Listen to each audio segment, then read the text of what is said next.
গণভোটের গণরায় বাস্তবায়নের দাবিতে শহীদ পরিবারের সদস্যরা এই মুহূর্তে একটি বিক্ষোভ মিছিল শুরু করেছে। জাতীয় জাদুঘরের সামনে থেকে বিক্ষোভ মিছিলটি শাহবাগ সানা পেরিয়ে এই মুহূর্তে শাহবাগ মোড়ের দিকে এগিয়ে যাচ্ছে। তারা বলছিলেন যে তাদের যে সকল দাবিগুলো রয়েছে, বিশেষ করে জুলাই সনদ এবং গণভোটের রায় বাস্তবায়নের দাবিতেই তাদের আজকের এই বিক্ষোভ মিছিল। যদিও তারা পূর্ববর্তী ঘোষণা অনুযায়ী বলেছিল যে তাদের এই বিক্ষোভ মিছিল নিয়ে তারা মানিকপুর এভিনিউর দিকে এগিয়ে যাবেন, কিন্তু পরবর্তীতে তাদের সিদ্ধান্ত পরিবর্তন করে তারা হোটেল ইন্টারকন্টিনেন্টাল পর্যন্ত তাদের এই বিক্ষোভ মিছিলটি প্রদক্ষিণ করে আসবে।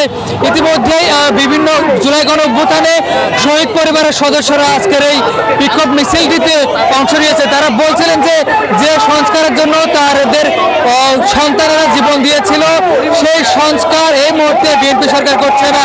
এর প্রতিবাদে মূলত তারা রাজপথে নেমে এসেছে। এর আগে আমরা দেখতে পেয়েছি যে ঢাকা বিশ্ববিদ্যালয়ের রাজু ভাস্কর যে বেশ কয়েকজন শিক্ষার্থী অনশন করেছিল এবং জাতীয় জাদুঘরের সামনেও জুলাই যোদ্ধারা তারা অনশন করছিলেন। অর্থাৎ গণভোটের রায়কে বাস্তবায়নের দাবিতেই শহীদ পরিবার এবং জুলাইয়ের আহত তারা একে একে রাজপথে নেমে আসছে এবং জুলাই সনদ বাস্তবায়নের জন্য সরকারের প্রতি দাবি জানাচ্ছে। এই মুহূর্তে তারা যে বিক্ষোভ মিছিলটি শুরু হয়েছিল সেটি জাতীয় জাদুঘরের সামনে থেকে এই মুহূর্তে শাহবাগ থানা পেরিয়ে তারা তাদের যে গন্তব্যস্থল হোটেল ইন্টারকন্টিনেন্টাল সেদিকে এগিয়ে যাচ্ছে।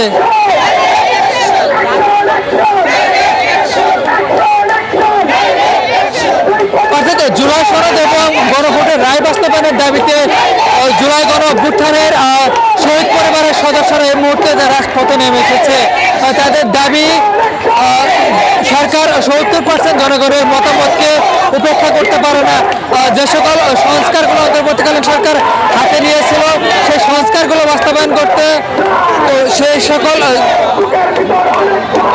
সংস্কারগুলোকে বাস্তবায়ন করতে হবে। এর পাশাপাশি জুলাই সনদ এবং গণভোটের রায়কে বাস্তবায়নের দাবিতে এই মুহূর্তে বিক্ষোভ মিছিল করছে জুলাইয়ের শহীদের পরিবারেরা।